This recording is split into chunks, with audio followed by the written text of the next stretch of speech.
Will explain, and then Imtiyaz Jalil is also joining. Saket, so what Shama is asking, what common people are asking is, what is the rationale? Why are they removing this 2,000 rupee note? What was the rationale of introducing it in the first place? And now, what has changed in the last 7 years for it to be removed? And this 2,000 rupee note, the pink note, has become a sort of symbol, if you will, of everything that went wrong with demonetization. It was introduced at that time, and now it's being withdrawn about 7 years later. So, Zaka, I'll just comment on what's happening today because that's more relevant rather than history. The 2,000 rupee note was put in place as one of the measures to sort of reduce the impact of lack of adequate smaller notes at the time of the last demonetization. At that point of time, it was also made clear that this was a temporary measure.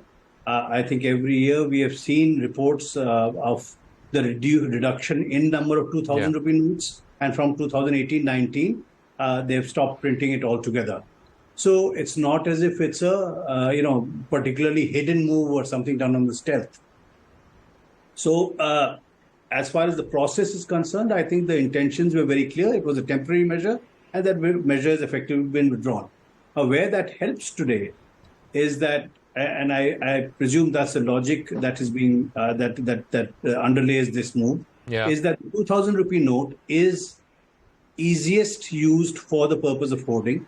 It is not a transactional note that is used by the poor and the middle class in India, and it adds up to barely 10% of the notes under circulation. So therefore, by this, they hope to immediately put a degree of pressure on those who are holding these notes, and second, effectively putting an end to the transitional purpose of the 2,000 rupee note. Okay. Eventually, Zaka, it's... Can I comment? Can I ask a question? No, 1 second, ma'am, 1 second. There are others also. Ma'am, please, don't do this, yeah? Please, come on. Let him finish, and then I've got other guests also. Let me go to them, yeah.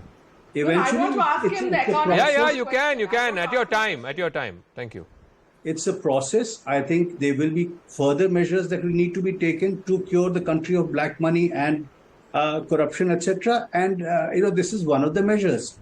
And to that extent, PM Modi has stayed true to the path that they will continue to take measures that will reduce black money in the market. So I don't think it will suddenly end with a magic wand, all the black money in the economy. I think the point about jewelry that ma'am made is clear. People may also put money into land, but eventually it is about the cost of keeping all this black money with people. And if the cost keeps increasing, it will disincentivize people from keeping that cash. Imtiyaz Jalil of the AIMIM is also joining us. We'll also be joined in a moment by Secy, Garg, former finance secretary. Imtiyaz Jalil, the point that the government is making, you've seen that in the RBI's note as well. When the 2,000 rupee note was issued, it was a temporary measure to tide over the effects of demonetization in 2016. Secondly, the value of 2,000 rupee notes that are in circulation right now is only 10%.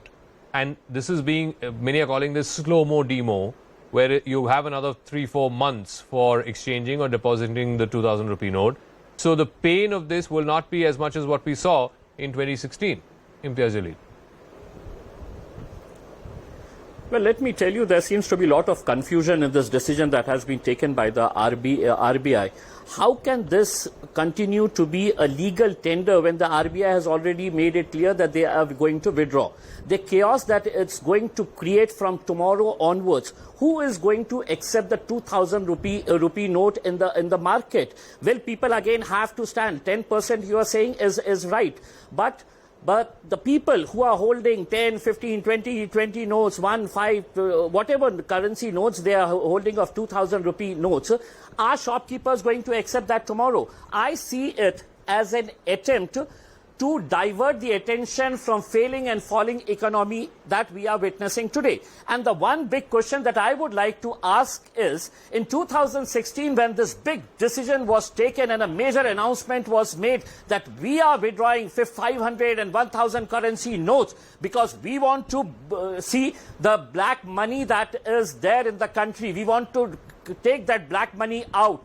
We want to stop corruption. We want to stop terrorism. Now the thing is, that time the announcement was made by Mr. Honorable Prime Minister Narendra Modi. What is it?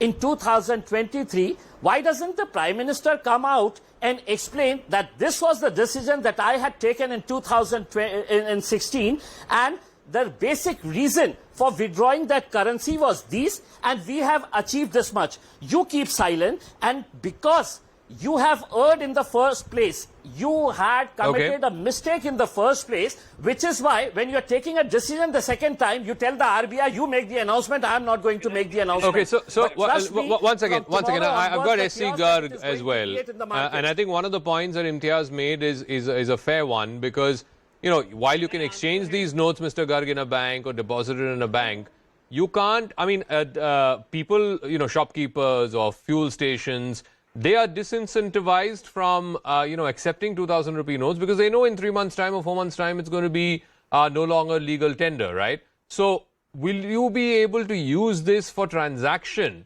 in your local kirana shop or at a petrol pump and so on? Because people are going to be disincentivized from accepting 2,000 rupee notes. See, I don't understand this point about disincentivization. A currency note is used to do a certain kind of transaction. It has a value. It's a legal tender. I don't see any reason why from tomorrow onwards nobody should accept it. Everybody would accept it. So if a petrol pump is taking it, it can deposit into the bank account. It can put back this money into in his own bank account. So I don't see any problem regarding its acceptance. It's a perfectly legitimate. No, the problem is if that petrol pump owner then needs to deposit 2,000 rupee notes in his bank account, he can only do 20,000 at one time. So which means if he has, let's say, 2 lakh rupees, he has to go to the bank 10 times. No, that's incorrect. As far as depositing in the bank account is concerned, there is no limit. So even today, the petrol pumps which sort of supplies diesel or petrol in cash, it deposits thousands of rupees, lakhs of rupees, sometimes even higher, into the bank account every day. Tomorrow you can do the same thing with your 2,000 rupees note. I think this is a misconception. That is not the purpose. I entirely agree that this is not going to serve any black money purposes. It's even that earlier demonetization did not serve that purpose. But those are the whole thing which has been done now is that you had to use 2,000 rupees note in 2016 because that was the only note available of the higher denomination to monetize the economy after having withdrawn the 500 and 1,000. But do you believe, Mr. Garg, there is currently, as per the RBI's report, the latest annual report of as of 31st March 2023, 3.62 lakh crores was the value of 2,000 rupee notes that were in circulation. Do you believe almost all of it will come back into the formal banking system? There is no reason to believe that nothing will, the 100% will come back. Even in 2016, 99% of the currency came back. This is much smaller. It's only about 10, 11% or so of the currency in circulation. Yeah. And it's entirely, the whole thing will come back. I don't see